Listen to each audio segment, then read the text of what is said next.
Hey guys, what's up? My name is Bharat Nagpal. You're watching iGyaan and today we're checking out Xiaomi's new QLED televisions.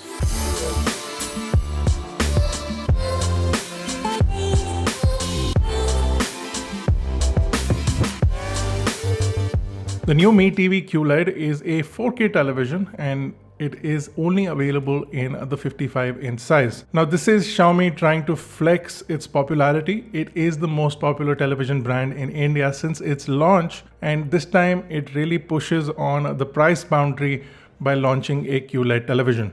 So the price of the TV is 54,999 at the time of launch, even though the list price is 59,999. So inside the box you will get the television panel itself along with the 2 feet that are made out of metal. They're quite well made. You will also get a remote, which is the standard Mi remote. It's a Bluetooth remote and has a microphone on there. And you also get some documentation. In most likelihood, Xiaomi will send an engineer to install this TV, and that also ensures that you get warranty. Speaking of which, you can pay 1,499 to get another year of warranty. So that gives you a total of 2 years of warranty. And this, if you're planning to keep the TV, seems to be a good deal. Let's talk about the television itself. It is 1230 millimeters wide and 710 millimeters tall. If you include the base, it's 766 millimeters. The Mi TV QLED weighs in at 13.94 kilograms without the feet, and if you include the feet, it's 14.2 kilograms. So not the heaviest TV, but also not the lightest. On the back of the TV, you'll also find that Xiaomi has tried to use a good amount of carbon fiber finish just to sort of make it equivalent to the competition, I guess. But nonetheless, we're not complaining. It looks nice. The TV is slim at the top, but it tends to thicken out at the bottom, and the width of the base or the feet is about 262.5 millimeters. So depending on that, you can decide whether you want to mount it on a table or mount it on the wall. And to mount it on the wall, you do have a standard base mount on the back, which is 200 millimeters by 200 millimeters. And even though Xiaomi is not disclosing who the panel manufacturer is, in most likelihood, the panel comes from Samsung. So it's a 4K panel, 3840 by 2160, and it does support Dolby Vision, HDR10+, HDR10, and HLG.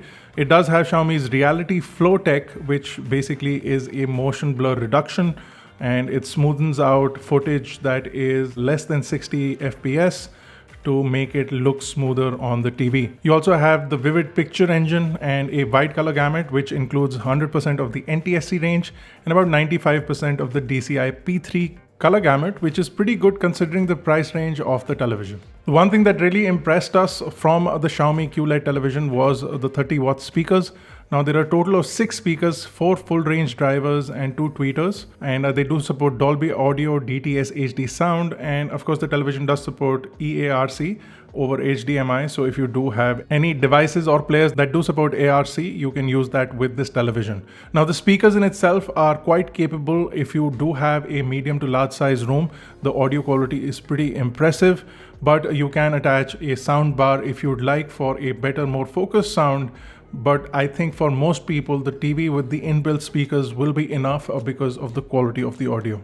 Devices, and the Moto G5G is yet another device in this pile. However, the Moto G5G is the cheapest phone that you can buy that is enabled with 5G today. So is it worth future-proofing your smartphone? Should you buy a phone today that will tomorrow? One place where I see Xiaomi really improving is the overall performance of the television. It now runs on the MediaTek 9611 chipset. It is a quad-core A55 CPU and the Mali G52 MP2 GPU. You get 2 GB of RAM and 32 GB of storage, and that enables the TV to be extremely responsive. Jumping between different streaming apps is much faster, and load times are also considerably reduced. The storage also seems to be quicker, so loading things off of it is much more easier. You still continue to get PatchWall and Android both on the TV, so whether you like PatchWall or Android, you can pick between those two for your TV OS. More importantly, PatchWall has been upgraded to PatchWall 3.0 and does offer up some interesting capabilities.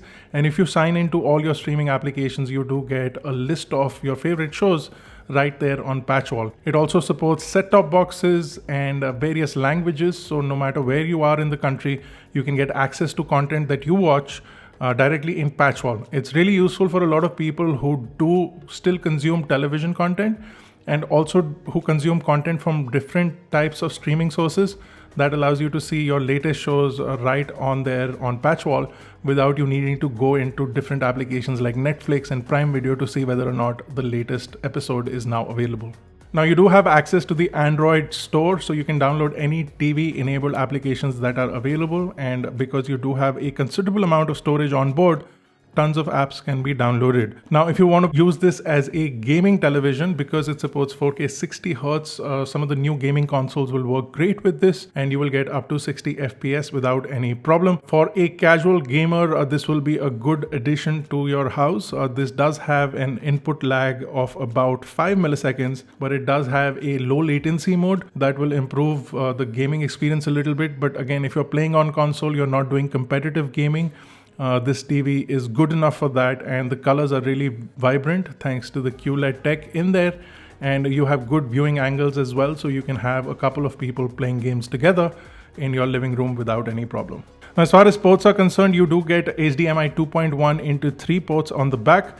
You do have 2 USB ports, an Ethernet, 1 optical, and a 3.5mm jack, which does do your breakout. Xiaomi's also included some additional features on the remote, which apparently people were asking for. So now to mute the television, all you have to do is double tap on the volume down button and it mutes the TV. If you long press the Me button, you get into quick settings, and if you want to turn on the TV quickly, it just goes into a sleep mode now. So when you tap on power button, it quickly wakes up, and it takes less than 5 seconds for the TV to wake up. So it's good for those kind of features as well. Overall, looks wise, you have a really nice looking television with a very minimal bezel.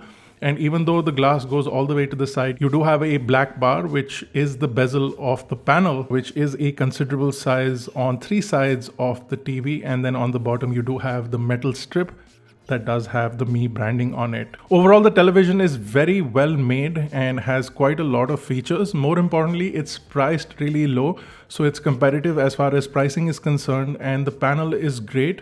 It has great viewing angles and good amounts of color and vibrancy as well. We're not too sure of the brightness of the panel as yet. We will be measuring that, and we are reaching out to Xiaomi to get you the exact details. And if we do, we'll drop those in the description below as well. But for HDR content or any type of content that you're watching up to 60 FPS, this is absolutely fantastic. And a real value for money television gives you all the features of a much more expensive TV at a much more affordable price. That's it for this video. If you enjoyed it, don't forget to smash the like button, hit the subscribe button if you're not already a part of Team iGyaan, along with the bell notification icon with all notifications turned on so that you get notified each time we upload a video. If you have any particular questions or queries regarding the Me TV QLED, let us know in the comment section below. We'll try and answer those out for you, or do a follow-up video if a lot of questions do arise. That's it for this video. Thank you guys for watching. I'll see you in the next one.